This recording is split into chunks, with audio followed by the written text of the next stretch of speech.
Right, so the question is whether I should talk for 20 minutes slow, and whether this is the very last section. Yes, indeed.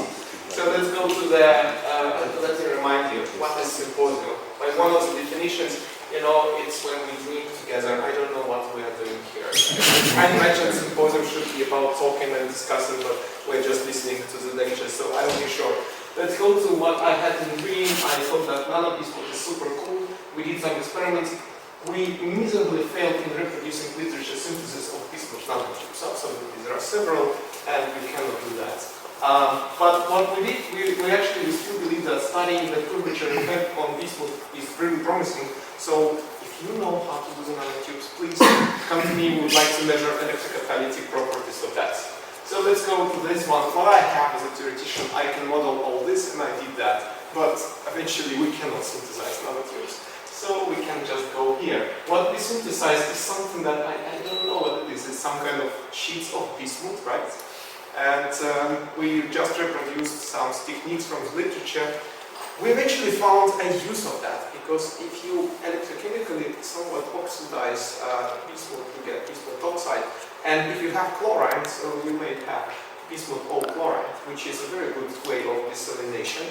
That's very reproducible and it makes very many cycles. So we were looking for literature where they report nanotubes with those diameters, because we really wanted to see the effect. And eventually, you know, the description something in German, literature from 2000, and you cannot reproduce any of that. So I don't know, maybe you can tell me why is it so. I really look forward to see the answers and whether it's in reality possible, because carbon nanotubes are known, but those are not. And here we know inspiration comes from the curvature effect from our paper on catalysis. By changing the curvature, we can tune the absorption energies of each intermediate. So for each individual reaction energy, there is a curvature that corresponds to the ideal energy value, which is quite a lot, but basically that means there is a linear correlation. When you change the curvature, then you change the energies. This is great. So a lot of people in electrocatalysis will take a carbon nanotube, put a macro cycle, and see that there is an effect. Why not to do that on bismuth? Because we don't have bismuth nanotubes.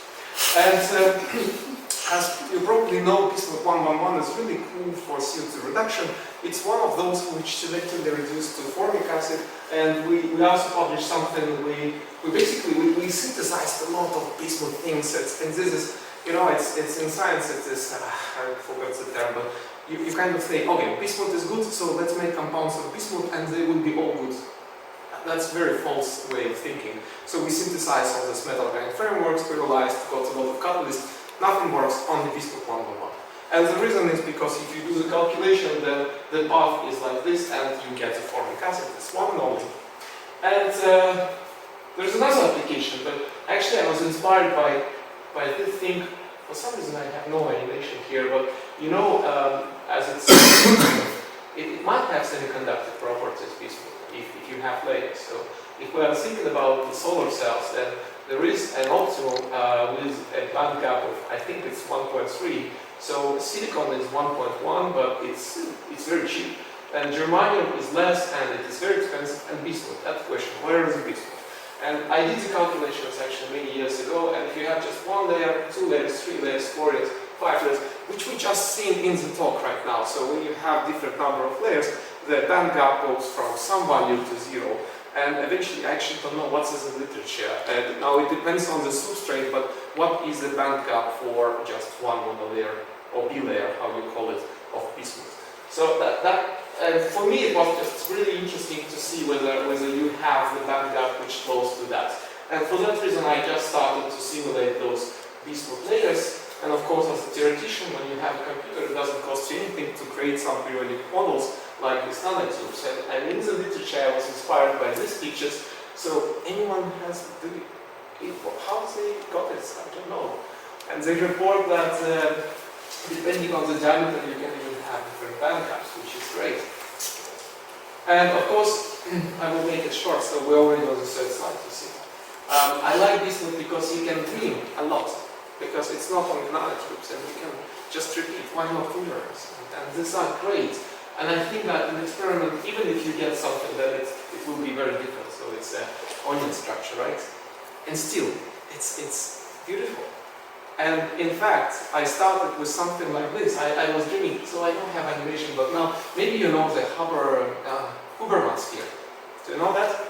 So imagine you have a molecule like this, bismuth 50 HT, then it can be in that conformation and in that conformation. And the volume will be amazingly different.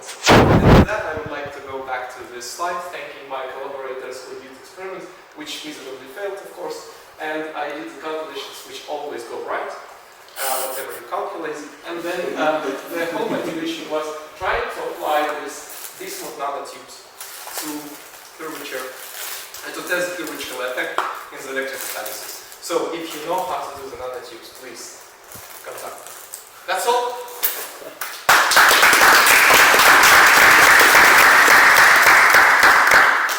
How long was it? Like 7 minutes. Great, so thank you so much. We should do the symposium, yeah, just drinks. Let's go to the Gala.